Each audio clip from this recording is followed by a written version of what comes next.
So we're back with coffee on the porch with my dog Olaf. Except I'm not on the porch and I don't have Olaf with me. I'm sitting in my car.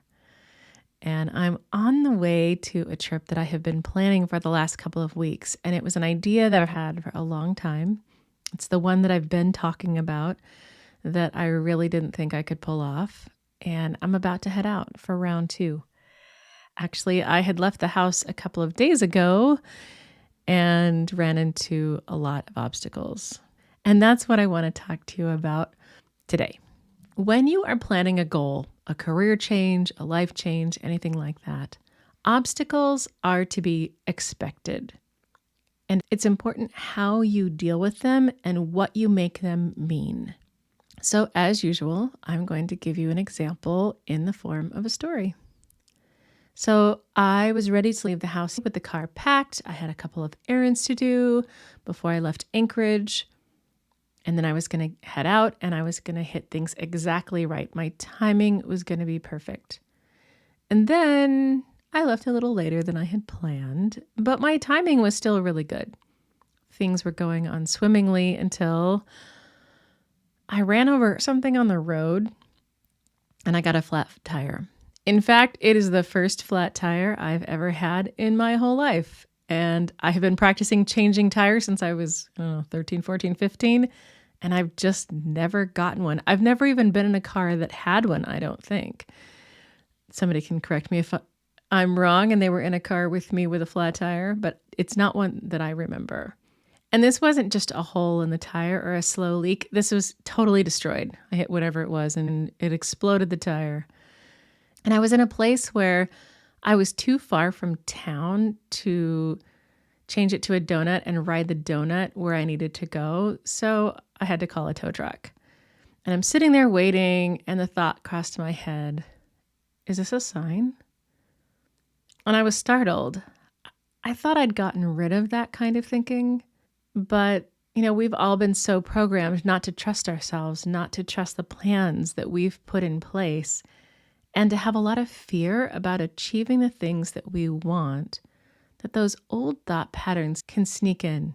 It's not uncommon for our brains to throw up all kinds of self-doubt and make obstacles mean something they don't. And in that moment, I had to remind myself that obstacles don't mean no. Obstacles are not a sign from the universe that you should not be doing what you're doing. They're not a sign that you're doing it wrong, or that you've made a mistake, or that you're heading in the wrong direction. If it's something you honestly don't want to do anymore because you have new information and you changed your mind, obstacles can provide an easy out. It's something that can help you make the decision, but it's important that it remains your decision. And it can be scary to own our decisions, but that is where all of your power is. I really want you to consider and trust yourself that this career plan that you're making, this career shift that you're thinking of, is the right plan for you. I want you to make sure that you're not interpreting events that are happening, obstacles that are happening, delays that occur, as if they have more power over your future than they do. With this particular trip, I cannot tell you the number of obstacles and snags and delays that I ran into. Things beyond my control, things that I couldn't have anticipated, that took much longer to solve, that started as one problem and turned into 5 problems. And through the entire thing, it would have been really easy to quit each and every day. But I knew in the big picture, this plan is what I wanted to do. I wanted to do it for myself, and I needed to do it for myself, but it didn't mean it was easy all the time. It didn't mean that I wasn't frustrated, and it didn't mean I didn't want to quit a lot. But those moments usually meant I was tired. I was hungry, I was frustrated, or I couldn't see a way out, and I needed to take a break.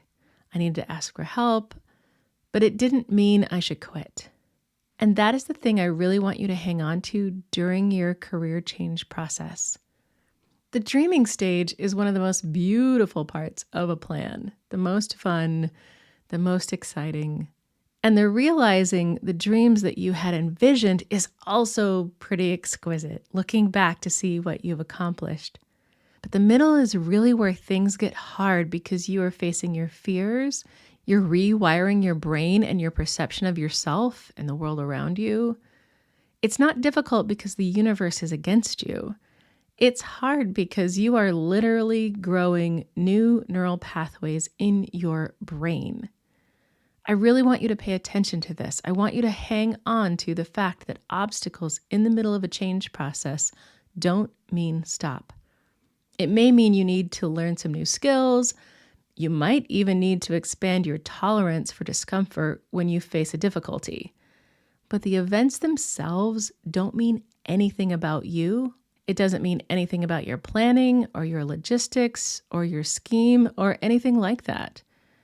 That's just a really normal part of executing a plan, and it happens to all of us, no matter how practiced you are. Obstacles will come. You should expect them. You should plan for them. And your task is finding creative ways to self-regulate, to stay in your body, to stay in the present, and to figure out ways to help yourself to keep going. So that's my final thought. Obstacles don't mean no. I hope that helps. I'll talk to you next time.